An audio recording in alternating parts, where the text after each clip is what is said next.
नमस्कार। आपका अखबार के इस अंक में आपका स्वागत है। मैं हूं प्रदीप सिंह। इस समय उत्तर प्रदेश विधानसभा के चुनाव को लेकर काफी चर्चा है। फरवरी मार्च में चुनाव होने वाले हैं अगले साल, और देश का सबसे बड़ा प्रदेश है, इसलिए भी महत्व है, और भारतीय जनता पार्टी की दृष्टि से और ज्यादा महत्व है, क्योंकि ये ऐसा प्रदेश है जहां से लोकसभा की सबसे ज्यादा सीटें हैं, 80 सीटें आती हैं।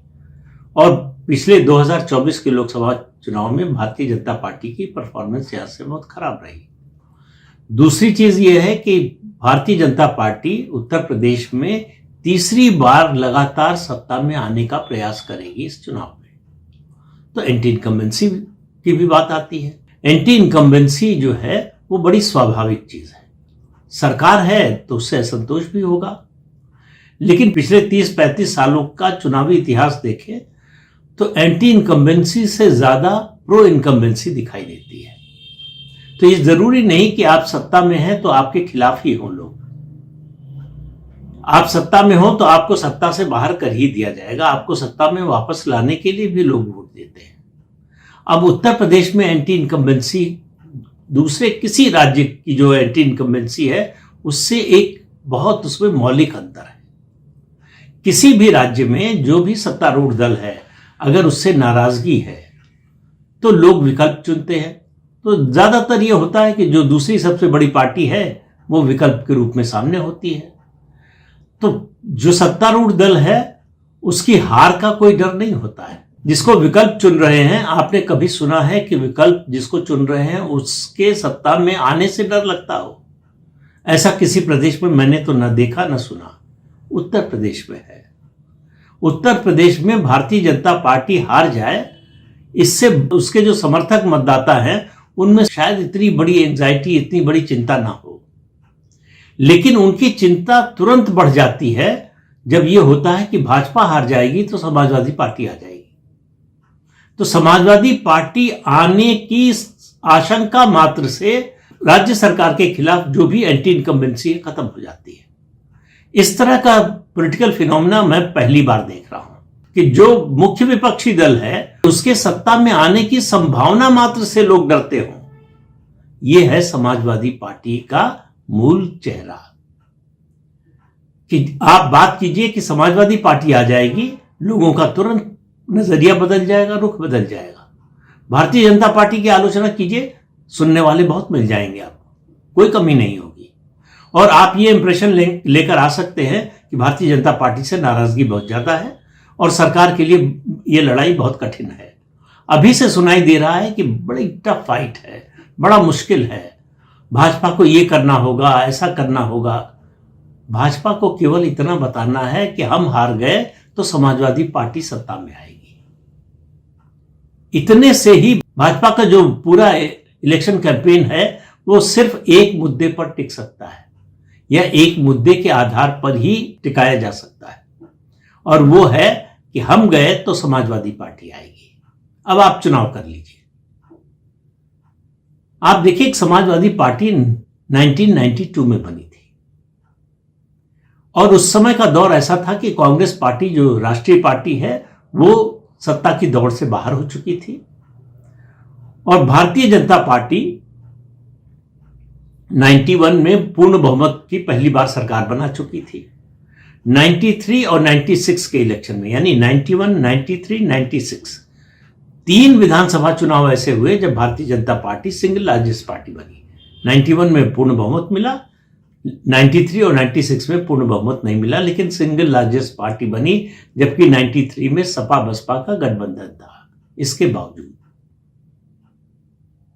लेकिन 96 के बाद जो भारतीय जनता पार्टी की गिरावट शुरू हुई उत्तर प्रदेश में, वो जाकर रुकी 2014 में लोकसभा चुनाव में, और फिर 2017 में विधानसभा चुनाव। 2002 के विधानसभा चुनाव में जब पार्टी उतरी, राजनाथ सिंह मुख्यमंत्री थे, तब भाजपा नंबर 1 की पार्टी थी। वो 96 के इलेक्शन के रिजल्ट के आधार पर ही जो है वो सरकार चल रही थी।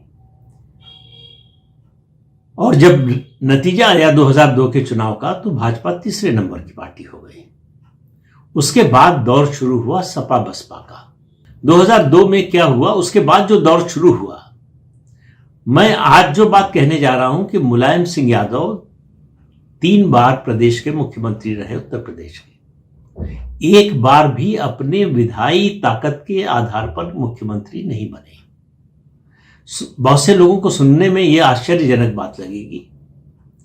कब बने मुख्यमंत्री? पहली बार बने वो 1989, दूसरी बार बने 1993 में, तीसरी बार बने 2003 में। और जरा विधायी रिकॉर्ड उठाकर देखिए, मुलायम सिंह यादव की पार्टी नहीं थी 1989 में, जनता दल थी, जनता दल के सदस्य थे वो। फिर भी जनता दल की जिसकी लहर चल रही थी देश में, तब भी जनता दल को पूर्ण बहुमत नहीं मिला था। उस समय 425 सीटें थी विधानसभा की उत्तर प्रदेश में, विभाजन नहीं हुआ था, उत्तराखंड नहीं बना था, और बहुमत के लिए 213 सीटों की जरूरत थी। जनता दल को 208 सीटें मिली। भाजपा ने बाहर से समर्थन किया, मुलायम सिंह यादव मुख्यमंत्री बने। लेकिन बात इतनी ही नहीं है, इसके अंदर की भी बात है, शायद मैंने पहले भी बताया हो आपको। वीपी सिंह प्रधानमंत्री बन चुके थे।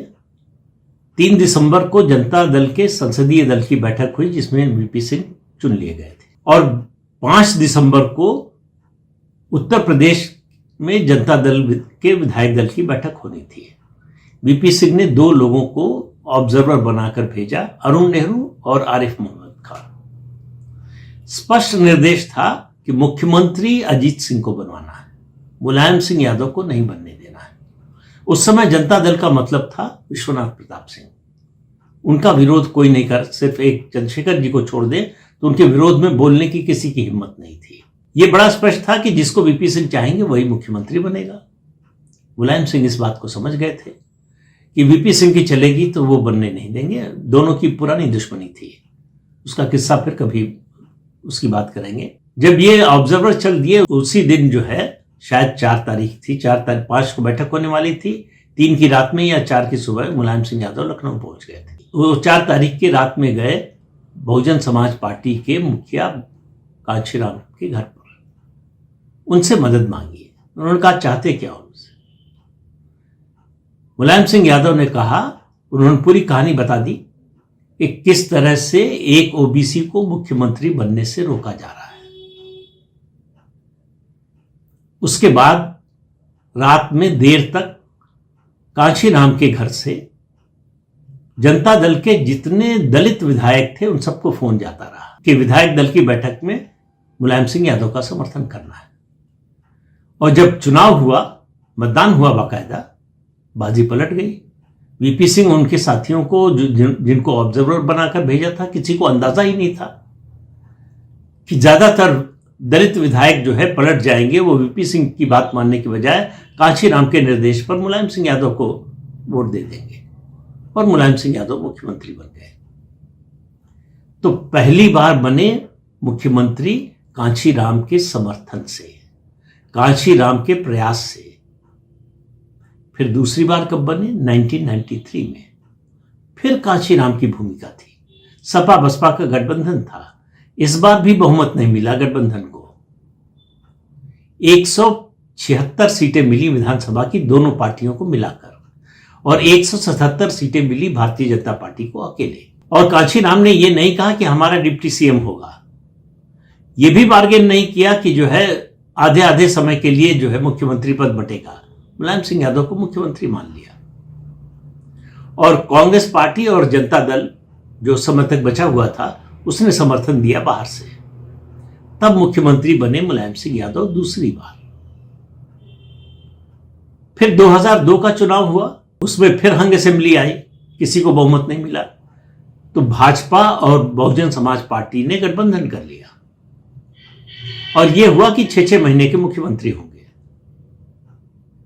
2003 में भारतीय जनता पार्टी ने बहुजन समाज पार्टी की गठबंधन की सरकार से समर्थन विड्रॉ कर लिया, बहाना बनाया ताज कॉरिडोर को। लेकिन वास्तविक कारण यह था कि प्रमोद महाजन ने अटल जी और आडवाणी जी को यह समझाया कि 2004 के चुनाव में, क्योंकि 2002 में तीसरे नंबर की पार्टी हो गई थी, 2004 में लोकसभा चुनाव होना था, उन्होंने समझाया कि लोकसभा चुनाव में मुलायम सिंह यादव हमारी मदद करेंगे। तो इसलिए मुलायम सिंह की सरकार बनाने के लिए तैयार हो गए। लेकिन मुलायम सिंह और भाजपा को मिलाकर भी नंबर नहीं बनते थे, और वैसे भी भाजपा के साथ मुलायम सिंह सरकार बनाते नहीं, न भाजपा बनाना चाहती उनके साथ मिलकर। तो बहुजन समाज पार्टी को तोड़ा गया, उसके विधायकों को तोड़ा गया। केसरीनाथ त्रिपाठी विधानसभा अध्यक्ष थे, भाजपा के नेता। उन्होंने, मुझे लगता है कि देश में किसी भी स्पीकर ने मुख्यमंत्री की इतनी मदद पार्टी तुड़वाने में नहीं की होगी जितनी केसरीनाथ त्रिपाठी ने की। और चूंकि वकील थे, बड़े वकील थे, संविधान के ज्ञाता थे, इसलिए उन्होंने पूरा केस ऐसा बनाया, सुप्रीम कोर्ट तक उस केस को, उस फैसले को स्पीकर के पलट नहीं पाया। तो बहुजन समाज पार्टी के विधायकों को तोड़कर तीसरी बार मुख्यमंत्री बने मुलायम सिंह यादव। तो एक बार भी वो अपनी विधायी शक्ति यानी विधायकों की संख्या जो बहुमत तक ले जाए उसके आधार पर मुख्यमंत्री नहीं बने। लेकिन 2012 में समाजवादी पार्टी को पूर्ण बहुमत। उसका कारण यह था कि वो चुनाव बाइपोलर लगभग हो गया। कांग्रेस पहले बाहर हो चुकी थी, Bharatiya Janata party poor third बन गई, सिर्फ 47 सीटें मिली 403 में से। तो सीधी लड़ाई सपा और बसपा की हो गई। सपा को 224 सीट मिली और बसपा को 80 सीटें मिली। लेकिन आप वोट शेयर का डिफरेंस देखिए तो समझ में आएगा कि कितना क्लोज कंटेस्ट था। समाजवादी पार्टी का वोट शेयर था 29.15%, 29.15%, और बसपा का वोट शेयर था 25.91%, मतलब लगभग 26%। 3.25% वोट का सिर्फ डिफरेंस था, और सीटों में 2.5 गुना का अंतर था। तो जब तीसरी चौथी पार्टी रेस से बाहर हो गई, सीधी लड़ाई सपा बसपा के बीच में हुई, तो एंटी इनकम्बेंसी का फायदा समाजवादी पार्टी को मिला। और पहली बार समाजवादी पार्टी के बनने के बाद से पहली बार उसके इतिहास में उसको पूर्ण बहुमत मिला उत्तर प्रदेश में। हालांकि वोट शेयर की दृष्टि से देखें तो सबसे अच्छी परफॉर्मेंस समाजवादी पार्टी की 2022 के विधानसभा चुनाव में, जब समाजवादी पार्टी को 32.06% वोट मिले। ये मैक्सिमम है समाजवादी पार्टी का उत्तर प्रदेश के विधानसभा चुनाव में वोट प्रतिशत। और भारतीय जनता पार्टी का वोट प्रतिशत 2017 में जब अकेले 312 सीटें मिली थी तब 39 पॉइंट समथिंग था बीजेपी का वोट शेयर। लेकिन जब 255 सीटें मिली 2022 में तो उसका वोट शेयर 41.29% था। यानी वोट बढ़ गया, सीट घट गई। समाजवादी पार्टी का वोट भी बढ़ा, सीटें भी बढ़ी, लेकिन फिर भी सत्ता में नहीं आई। तो ये जो क्लोज कंटेस्ट की बात होती है, मेरा मानना है कि 2027 के चुनाव में सीधी लड़ाई होती हुई दिख रही है सपा और भाजपा के बीच में, लेकिन जमीन पर अंतर बहुत बड़ा है। समाजवादी पार्टी अपने पीक को पार कर चुकी है। आप याद कीजिए, यही बहुजन समाज पार्टी के साथ हुआ था। 2007 में वो अपने पीक को क्रॉस कर चुकी थी और उसके बाद से उसका लगातार डाउनफॉल हुआ। 2022 में समाजवादी पार्टी के साथ दो पार्टियां थीं जिसने उसका वोट शेयर बढ़ाने में मदद की। एक सुभाषपा ओम प्रकाश राजभर की और दूसरी आरएलडी जयंत चौधरी की। ये दोनों पार्टियां इस बार उसके साथ नहीं है, ये दोनों पार्टियां इस समय बीजेपी के साथ हैं। तो सत्ता में आने का सबसे ज्यादा बार रिकॉर्ड अब भी कांग्रेस के नाम है उत्तर प्रदेश में।